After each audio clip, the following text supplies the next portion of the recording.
At the museum, Evan was about to confess that he couldn't work out which element he was when Archie grasped his arm and pulled him to a halt. "Hold a moment," Archie said, his voice suddenly anxious. "Did you say it was the last day of the Year of the Tiger?" "Yep," Kevin said. "Tomorrow starts a rabbit year." At least he knew that much. He thought about Jason, who was a month younger than him. Kevin had once teased Jason about being a rabbit, but Jason had pointed out that according to the Jade Palace placemat, rabbits were considered a lot smarter than tigers. "I must return home at once," Archie almost shouted, interrupting Kevin's thoughts. "Tiger magic is only alive during the Year of the Tiger. If I do not make my journey very soon, I will have to wait a full cycle before trying again. 12 years until another tiger year my kingdom will be lost, my people at the mercy of invaders." He looked up at the sky. "There are but a few hours of sun remaining. We must hurry." Kevin stared, open-mouthed. Everything was happening too fast. Archie showing up out of the blue, the window breaking, trying to figure out who he was and how he'd gotten there. Kevin realized that up till now he'd been thinking of it almost as a video game come to life. If he could figure out certain things, he'd get to go to the next level. But it wasn't a game. Maybe it was a dream. But Kevin had already tried pinching himself, and he hadn't woken up. If it is a dream, at least it's an interesting one. Might as well see what happens. Not that I have a choice. What if Archie was right about the tiger magic, but couldn't get back home today? Where would he go? Would he want to come back to Kevin's house? How would Kevin ever explain things to his parents?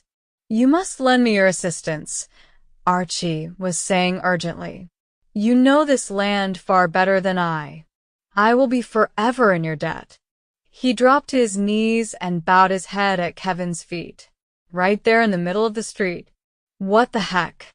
Kevin glanced around quickly, praying that no one had seen them. "I'll try and help you. That's what I've been doing all along, isn't it? Come on, get up, this is embarrassing." Archie stood and looked Kevin right in the eye. "If you help me return to my people, my gratitude will know no bounds," he said. The poor guy was really desperate. Kevin felt helpless for a moment. It was ridiculous. What did he know about magic or time travel or even Korean history? But he couldn't say no and leave Archie on his own. Kevin could just see it. Archie shooting arrows all over downtown Dorchester and maybe hurting someone or getting hurt himself. He couldn't stand still any longer. He started walking again, faster this time. "The museum," he said to Archie. "There has to be something there to help us, or else." "Or else what?" Archie seemed so anxious after learning about the date that he stopped flinching whenever a car went by. As they walked, Kevin saw that Archie seemed to be studying almost everything they passed, staring at the buildings, reaching out to touch a mailbox or a street sign. But he didn't ask any more questions. It took them only a few minutes to reach the back parking lot of the museum. Kevin said, "They won't let you inside with your bow and arrows." Kevin didn't know if it was actually a rule, but he was pretty sure the museum people wouldn't be happy about Archie walking around carrying weapons in plain sight. And he knew better than to ask Archie to leave them at the coat check.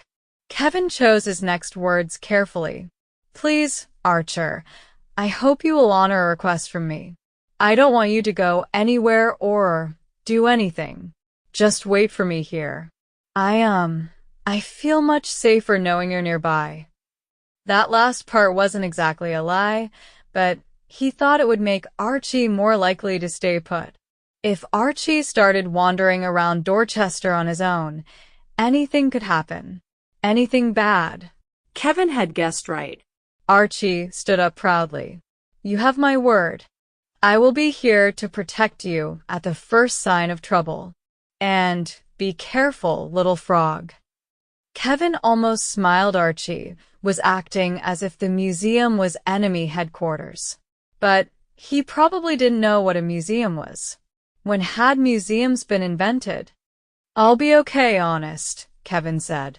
They found a bench under a window at the side of the building, but Archie refused to sit. He placed himself between the bench and the tree nearby, as if he were standing guard. Standing so still against the side of the building, Archie probably wouldn't attract much attention. Satisfied, Kevin hurried into the museum. Now that he was there, he felt a little shy about talking to Professor Lee. He decided to look at the exhibits first. He paid $1 for a student's admission ticket and passed through the double glass doors. Once inside the lobby, he skimmed the map the ticket taker had given him. Worlds of Culture, that was it. That was the exhibit he remembered from a school field trip last year. It was on the second floor. The museum wasn't too busy. No school groups since it was after school, and not many people going up the escalator. He stepped into the big hall on the second floor. Through the archway on his left, the Worlds of Culture exhibit began with Native North Americans. Kevin's class had come to the museum almost every year since first grade to see that exhibit. He knew way more about the Iroquois nations than he did about Korea. The Americas exhibit was the biggest. Kevin hurried through its 2 rooms to a door at the other end, the door into Europe. Then Africa. Around one more corner, and, finally, Asia. A big exhibit on China. A smaller one on Japan. Kevin scanned the case anxiously. Hanging on the back wall was a fancy lady's dress. Near the front of the case was a black chest covered with pictures of mountains and dragons made of some shiny pulley stuff. If Kevin hadn't been in such a hurry, he might have taken a closer look at it. There were 2 vases on stands at either side of the chest, a greenish one on the left and a gray one with blue designs on the right. And on the floor at the front there was a pair of red shoes that looked exactly like 2 miniature canoes. Kevin stared at the shoes for a moment. How could anyone get their feet into them? They weren't the least bit foot-shaped. Then he looked at the cases on either side, but the one on the left was the last part of the Japanese exhibit, and the one on the right was marked Vietnam. So that was it for Korea. A single case with only a few things in it.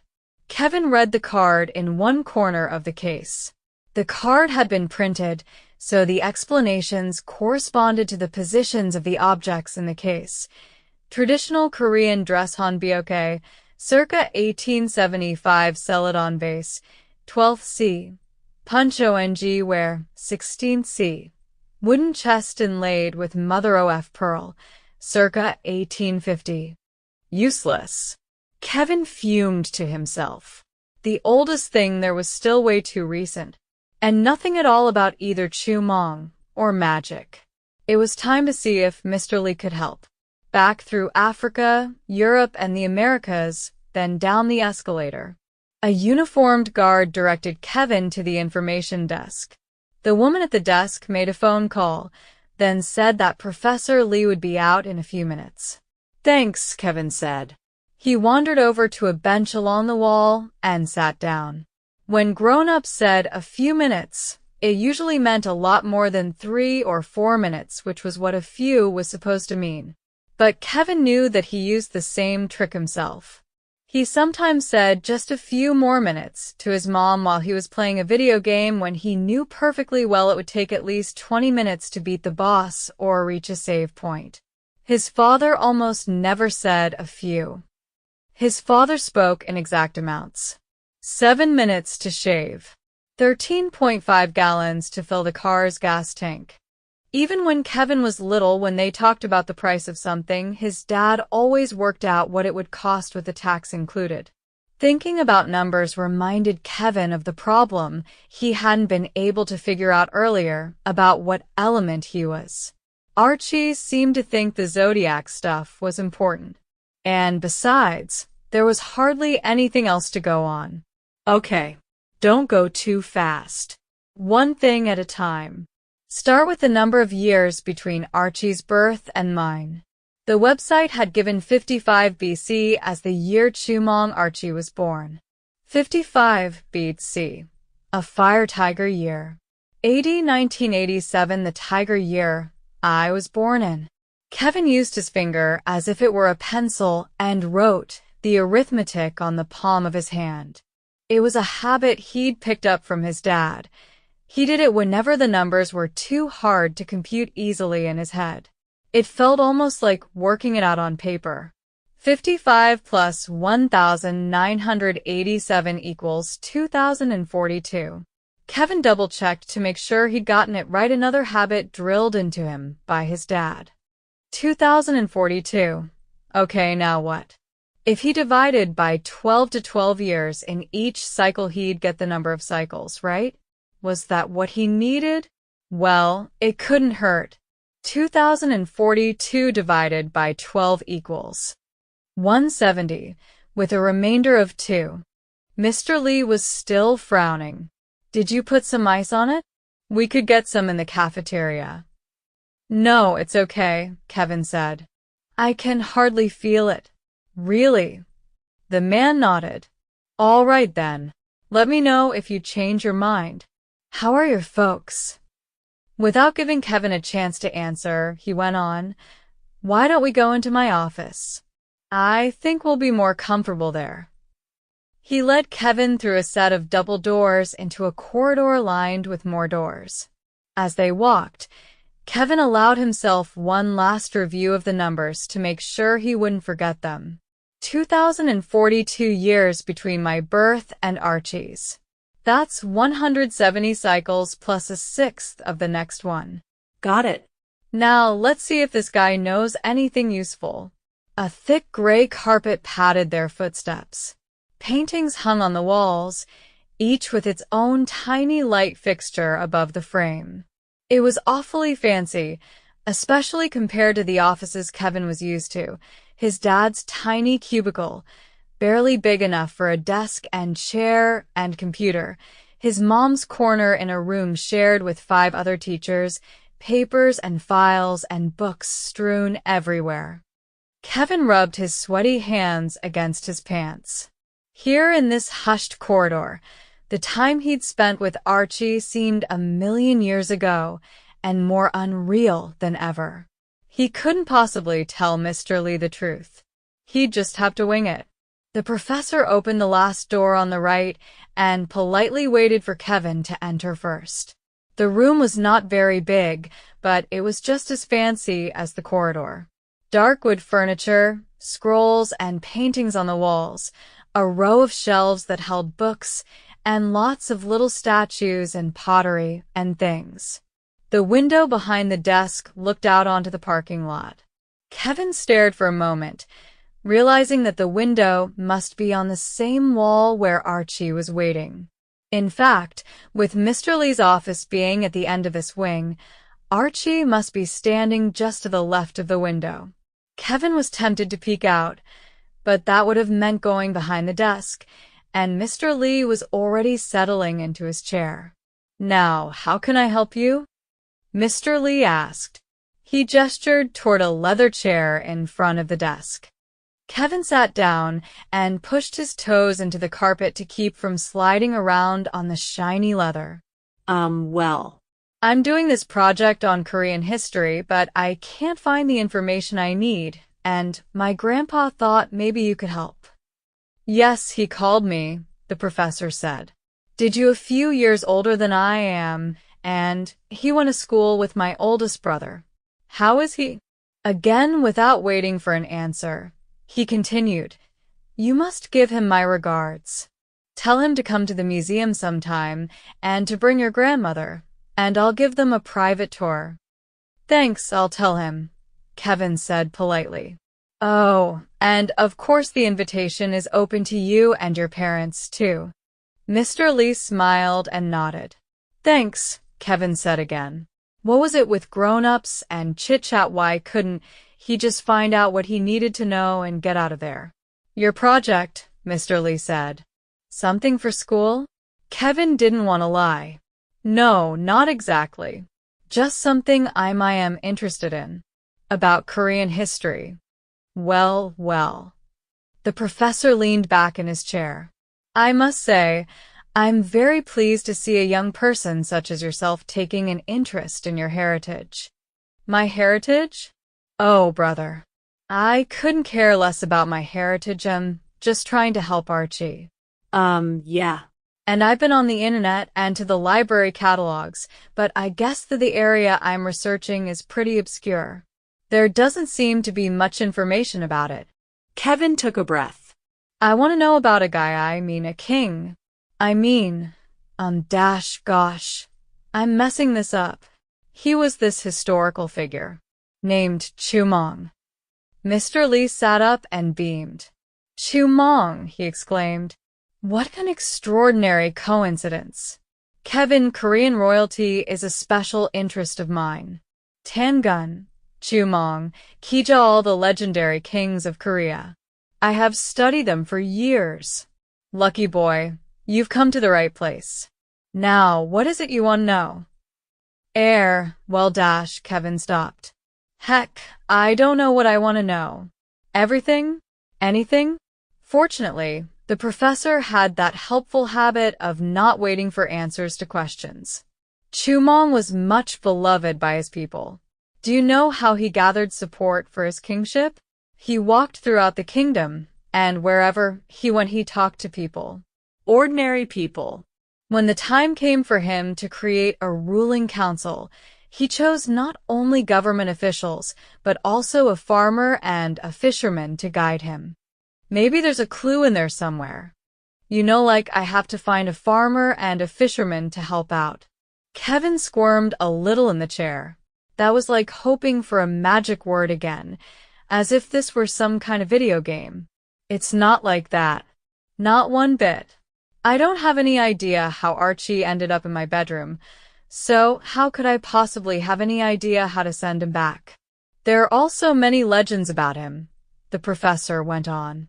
In the Korean imagination, he is rather like King Arthur, a man who really existed but who was so revered that he became the subject of many tales of magic and mystery. Magic, Kevin said, sitting up straighter. Yes. During Chumong's time, people held a great belief in magic. It helped explain many things they did not understand.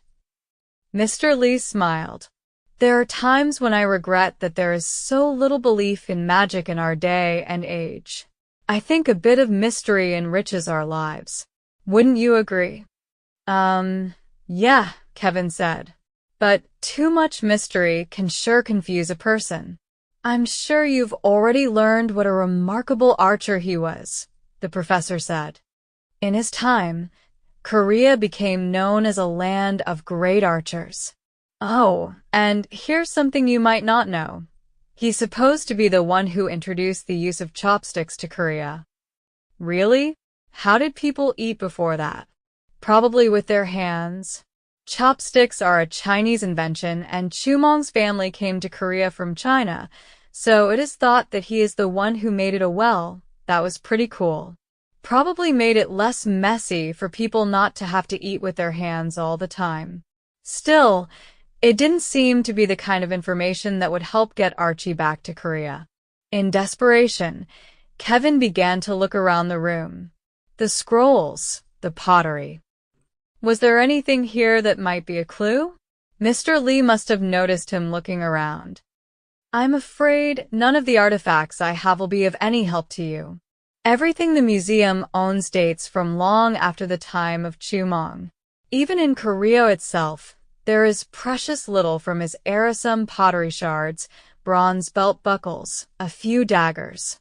He pointed to a picture on one of the shelves. It was of a much younger Mr. Lee standing in front of what looked like a construction site. Many years ago, I was able to visit several archaeological digs there.